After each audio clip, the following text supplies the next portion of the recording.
Hey everyone, I'm Benjamin and welcome to my book club. July is over. We're well and truly in the second half of the year now, and that means it's time to wrap up my July reading. But before we do that, eagle-eyed viewers might notice new shelves. So let's take a quick look at the shelves. So we've got this shelf. Mostly at the top is my fantasy stuff, just along with some other random stuff that didn't really have a home. And then we get down here to where the Wheel of Time stuff is living for now. Again, just a miscellaneous horror, sci-fi sort of shelf. And finally we have all my Animorph books. The middle shelf now is basically the Warhammer shelf with mostly the Horus Heresy stuff at the top. Then just some more general Warhammer 40k stuff. Then we've got my little couple shelves of mass market paperbacks. These are mostly sci-fi, I think. There might be a couple of horror sitting in there. Then we have this one, which is mostly the books that were in my previous shelf. I've just moved them around a bit. The Dune books finally have their own little home. And then it's mostly horror-ish for the first couple shelves. Got my special editions of the Octavia Butler books, A Night. Then we've got the culture books and some more sci-fi stuff. The Red Rising, Annihilation, and then some more sci-fi with The Expanse, Neil Stephenson stuff. And then we start getting down into the books that are kind of, like a bit of an odd size. Just a mishmash of stuff, some short story collections. Down here we got my Game of Thrones books, and again just some of the bigger books, a couple Jerry Hill books there. And then over here we've got a couple philosophy books, empty shelves, mostly comics and graphic novels over here, another empty shelf, more comics and stuff, and then down here is kind of work stuff.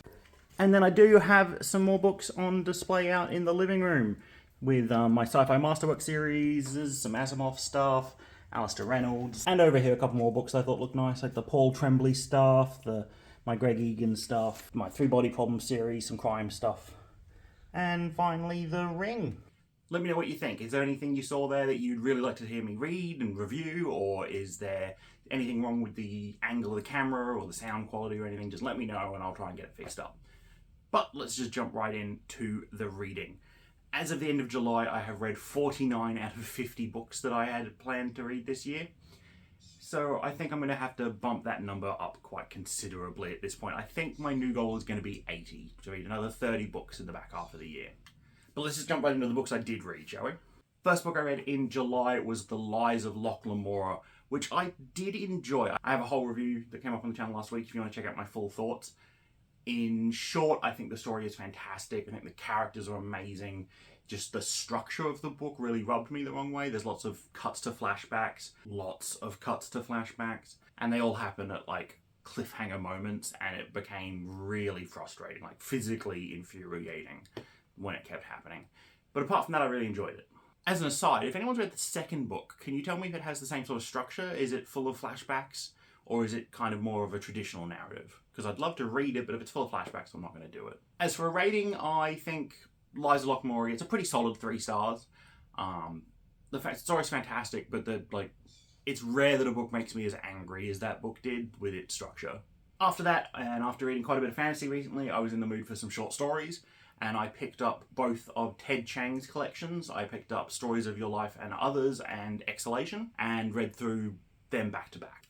Overall, both story collections are fantastic. I don't know which one's my favourite. I did go through and rank every single story in these collections in this video here, if you want to go check that out. I've given both books a 4-star rating, with my favourite story of the bunch probably being Anxiety is the Dizziness of Freedom, which I believe was in Exhalation.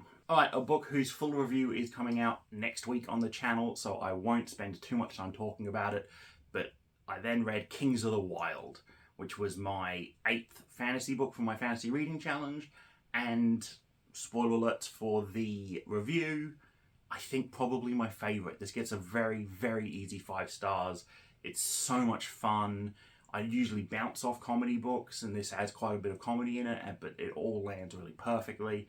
It just feels like a fantastic adventure movie or adventure game or D&D campaign with just some of the best characters I've ever read. If you haven't read it yet, you should, but next week I'll have my full review where I just gush about it for like 20 minutes. 5 stars. I feel like I need to explain myself for these next 2 books. My wife and I listen to audiobooks quite a lot when we go on road trip holidays or whatnot.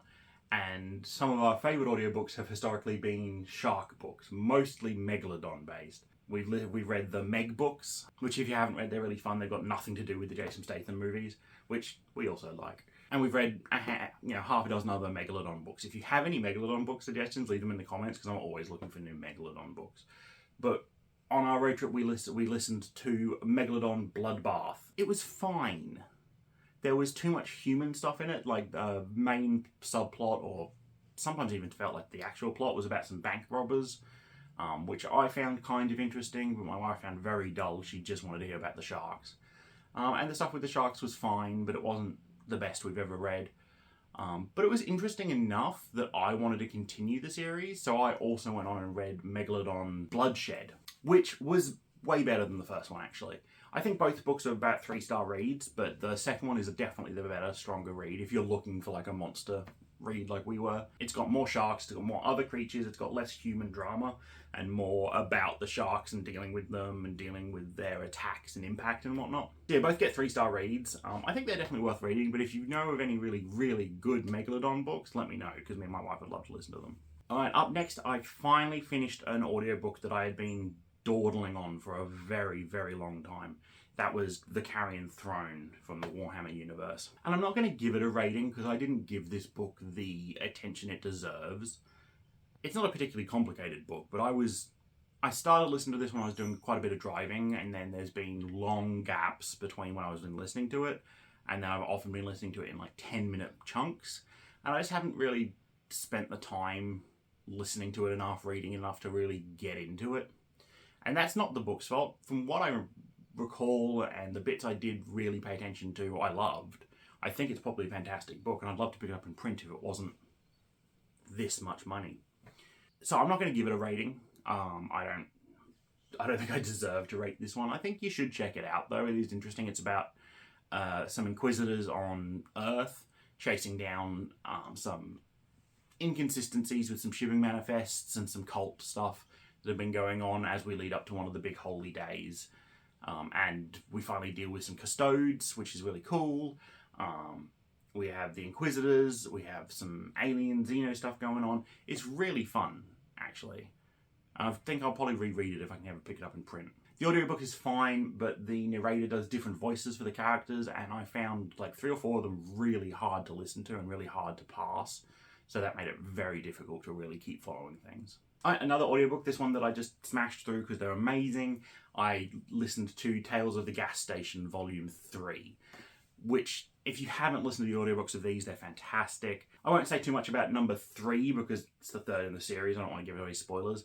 But in general, the Tales of the Gas Station, they started life as online like creepypasta stories on, I believe, Reddit's No Sleep page, but they've become their own story. They've become their own books now. In general, I guess I'd say they're the genre of, again, they're kind of comedy books, but they land for me because they're quite dry wit, which I enjoy. I suppose if I had to say the genre, it is kind of horror-ish, but it's more like the supernatural keeps happening to me, and it's so annoying, isn't it? The main character is kind of like really jaded towards it. Like supernatural events keep happening around this gas station where he works, and he's just trying to get through his day, just trying to work. So he has to, sweep up the ectoplasm and shoo away the radiated raccoons, just as though it's just a general day-to-day thing. And then things go really off the rails in books 1, 2, and 3. Book 3 is my least favourite of them. The storyline through it was pretty good. There were some moments of like genuine sadness and like some real downers in this book that I didn't love. And then the ending I thought was actually just pretty trash. I don't want to say too much about it, but it ends really abruptly and out of nowhere, and I found it very, very unsatisfying. So I'm going to give this one 3 stars. And finally, I read Dead Silence. Sci-fi horror might be my favourite genre, but it is so hard to find sci-fi horror. Almost no one seems to write it. This one is a really good example of it. It's a ghost ship story. Salvage crew come across the luxury liner, the only luxury liner that's ever been launched, and go aboard, and then deal with the events that have gone on place there that killed all the crew and everyone that was there. It's basically it's very similar to, yeah, ghost ship movies, ghost ship stories. My one complaint, I guess, is if you like find and replace space with water, the book probably reads very similar. The fact that it's sci-fi does come into it at points, but it's not very sci-fi. The characters are fine, the dialogue's pretty good, the actual horror and tension is pretty well done. Overall, I think it's a 4-star read. I did enjoy it. I see a lot of people complain about the ending, but I didn't have a problem with the ending. I thought the ending was fine. I thought the ending was actually somewhat one of the stronger bits. So, if you want a sci-fi horror story about a ghost ship that has a satisfying ending, in my opinion, then I reckon you should check it out. And my rating for that one is 4 stars. So there you go. That's everything I read in July. I think it's 8 books, which is crazy. In there are a couple audiobooks which I've been working on, so, you know, whether they count or not, who knows. But going forward into August, I'm really excited. I'm going to hit my 50th book.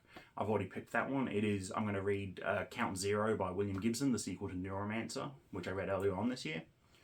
But beyond that, I'm looking for my 9th and 10th fantasy books for my fantasy reading challenge. I'm looking forward to reading more sci-fi horror if you have any recommendations. And if you've got any comments on the shelves, or if you saw any books in our little shelf tour that interested you and you want to hear me talk about, then let me know in the comments. Thank you so much for watching. Hit that subscribe button if you haven't already, and most of all, just remember to keep reading.